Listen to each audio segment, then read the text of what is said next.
Even without doing any activity, you can still manifest what you want.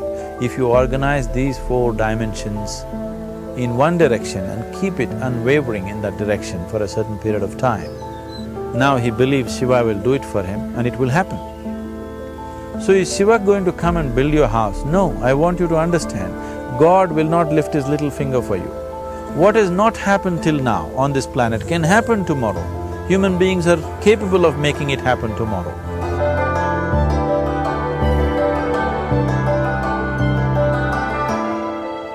Everything we as human beings have created on this planet was essentially first created in our minds. All that you see, which is human work on this planet, first found expression in the mind, then it got manifested in the outside world.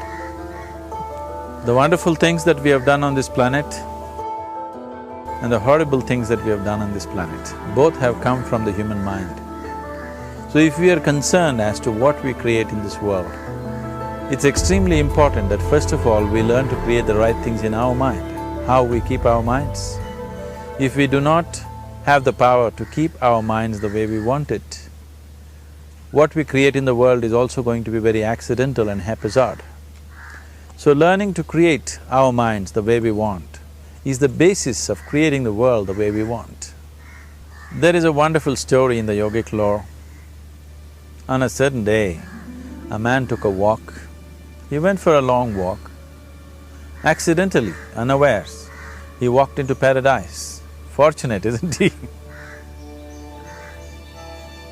He just took a walk and he landed up in paradise.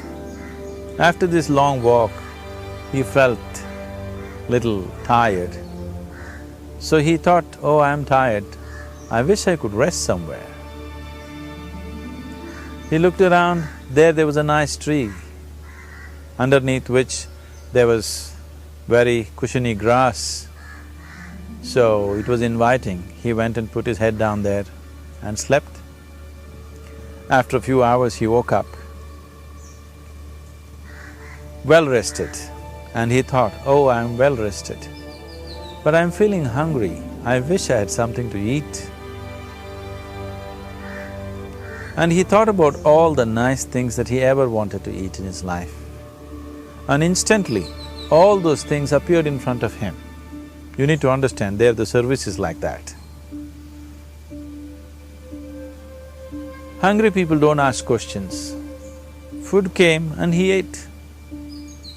Stomach became full. Then he thought, oh, my stomach is full, I wish I had something to drink. All the nice things that he ever wanted to drink, he thought about it and all of them just appeared in front of him. Drinking people also don't ask questions, so he drank. Now with a little bit of alcohol in him, you know Charles Darwin told you, all of you are monkeys, your tail fell away. Not me, Charles Darwin told you that you were all monkeys and your tail fell away and then you became human. Yes, definitely the tail fell away. But the monkey, in yoga, we always refer to an unestablished mind as markata, which means a monkey. Why we are referring to the mind as a monkey is, what are the qualities of a monkey? One thing about a monkey is, it's unnecessary movement. And another thing about the monkey is, if I say you're monkeying somebody, what does it mean? Imitation. Monkey and imitation have become synonymous. So these two essential qualities of a monkey are very much the qualities of an unestablished mind. Unnecessary movement, you don't have to learn it from the monkey, you can teach it to the monkey. And imitation is full-time job of the mind. So when these two qualities are on, a mind is referred to as a monkey. So this monkey became active within him. He just looked around, thought, what the hell is happening here? I asked for food, food came. I asked for drink, drink came. There must be ghosts around here. and ghosts came. Oh, the ghosts have come, they're going to surround me and torture me, he thought. Immediately the ghosts surrounded him and started torturing him. Then he started screaming in pain and said, oh, they're going to kill me, and he died. Just now he said he's a fortunate being. The problem is he was sitting under a Kalpavriksha or a wishing tree. He asked for food, food came, he asked for drink, drink came, he asked for ghost, ghost came, he asked for torture, torture came, he asked for death, death happened. Now don't go looking for these Kalpavrukshas in the forest. You can barely find a tree these days. A well-established mind, a mind which is in a state of samyukti, is referred to as a Kalpavriksha. If you organize your mind to a certain level of organization, it in turn organizes the whole system. Your body, your emotion, your energies, everything gets organized in that direction. Once all these four dimensions of you, your physical body, your mind, your emotion and the fundamental life energies are organized in one direction. Once you are like this, anything that you wish happens without even lifting a little finger actually. It would help to assist it with activity, but even without doing any activity, you can still manifest what you want if you organize these four dimensions in one direction and keep it unwavering in that direction for a certain period of time. Right now the problem with your mind is, every moment it is changing its direction. It is like you want to travel somewhere and every 2 steps if you keep changing your direction, the question of you reaching the destination is very remote unless it happens by chance. So, organizing our minds and in turn organizing the whole system and these 4 basic dimensions of who you are right now in one direction, if you do this, you are a Kalpavriksha yourself. Anything that you wish will happen. But right now, if you look at your lives, everything that you have wished for till now, if it happens, you have finished. Everything and everybody that you have desired for, if all of that lands up in your house today, could you live with that? Once we're empowered like this, it's very important that our physical action, emotional action, mental action and energy actions are controlled and properly directed. If it is not so, we become destructive, self-destructive. Right now, that is our problem. The technology, which is supposed to make our life beautiful and easy, has become the source of all the problem that we are destroying the very basis of our life, which is the planet. So what should have been a boon, we are making a curse out of it. What has brought incredible levels of comfort and convenience to us in the last 100 years or so has also become a threat to our life simply because we are not conscious action, we are in a compulsive state of action. So organizing our minds fundamentally means moving from a compulsive state of activity to a conscious state of activity. You might have heard of people for whom they asked for something and beyond all expectations it came true for them. Generally this happens to people who are in faith. Now, let's say you want to build a house. If you start thinking, oh, I want to build a house, to build a house I need 50 lakhs, but I have only 50 rupees in my pocket, not possible, not possible, not possible. The moment you say not possible, you are also saying I don't want it. So on one level, you're creating a desire that you want something, on another level, you're saying I don't want it. So in this conflict, it may not happen. Someone who has some faith in a god or in a temple or whatever, who is simple-minded, faith works only for those people who are simple-minded. Thinking people, people who are too much thinking, for them it never works. A childlike person who has a simple faith in his god or his temple or whatever, he goes to the temple and says, Shiva, I want a house. I don't know how, you must make it for me. Now in his mind there are no negative thoughts. Will it happen? Will it not happen? Is it possible? Is it not possible?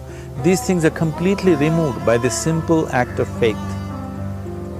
Now he believes Shiva will do it for him and it will happen. So is Shiva going to come and build your house? No, I want you to understand, God will not lift his little finger for you. What you refer to as God is the source of creation. As a creator, he has done a phenomenal job, there's no question about it. Could you think of a better creation than this? Is it in anybody's imagination to think anything better than what is there right now? So as a creator, he has done his job wonderfully well. But if you want life to happen the way you want it, because right now, the very crux of your happiness and your well-being is this, if at all if you're unhappy, the only and only reason why you're unhappy is life is not happening the way you think it should happen. That's all it is. So if life is not happening the way you think it should happen, you're unhappy. If life happens the way you think it should happen, you are happy. It's as simple as that. So if life has to happen the way you think it should happen, first of all, how you think, with how much focus you think, how much stability is there in your thought, and how much reverberance is there in the thought process will determine whether your thought will become a reality or is it just an empty thought.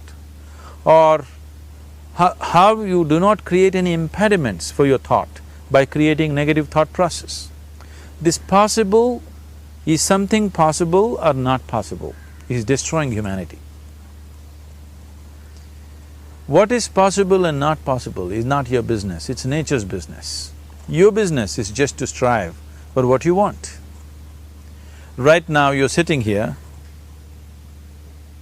if I ask you two simple questions, I want you to just look at this and answer this. Right now from where you're sitting, can you just fly off? You say no. Right now from where you're sitting, can you get up and walk? You'll say yes. What is the basis of this? Why you say no to flying and yes to walking? Because past experience of life, many times you've gotten up and walked, never did you fly off. Or in other words, you're using the past experience of life as a basis for deciding whether something is possible or not possible. Or in other words, you have decided that what has not happened till now cannot happen in your life in future. This is a disgrace to humanity and the human spirit. What has not happened till now on this planet can happen tomorrow. Human beings are capable of making it happen tomorrow. So what is possible and what is not possible is not your business. That is nature's business. Nature will decide that. You just see what is it that you really want and strive for that. And if your thought is created in a powerful way, without any negativity, without any negative thoughts bringing down the intensity of the thought process, the first and foremost thing is you must be clear what is it that you really want. If you do not know what you want, the question of creating it doesn't arise. If you look at what you really want, what every human being wants is, he wants to live joyfully, he wants to live peacefully. In terms of its relationships, he wants it to be loving and affectionate.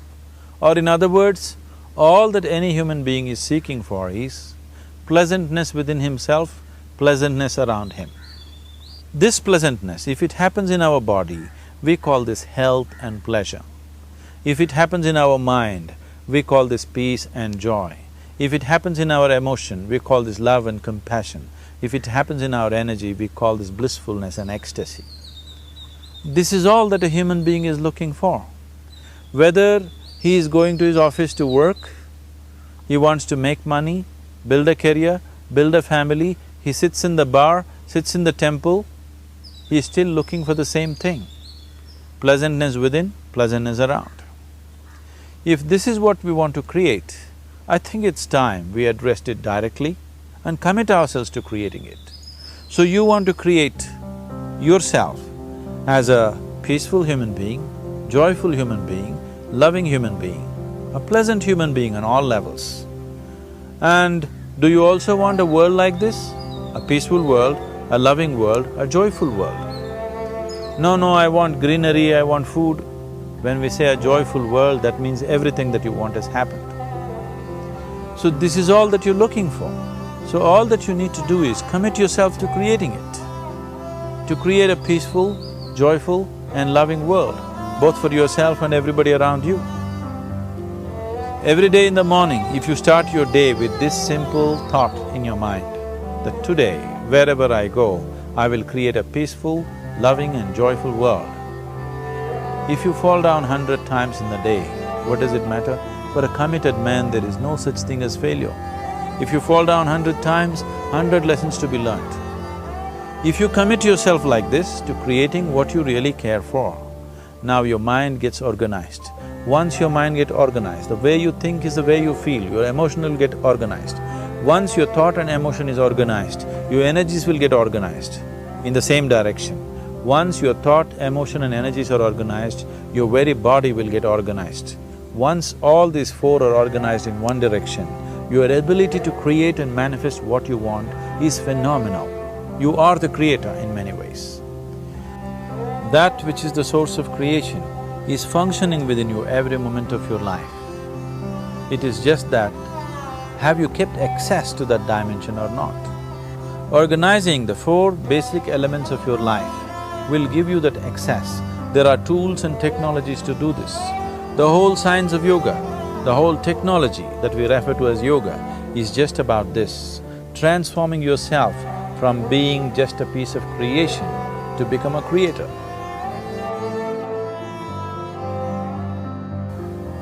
It is my wish and my blessing that every human being in this world should have this access to the source of creation within himself, so that he can function here as a creator, not just as a piece of creation.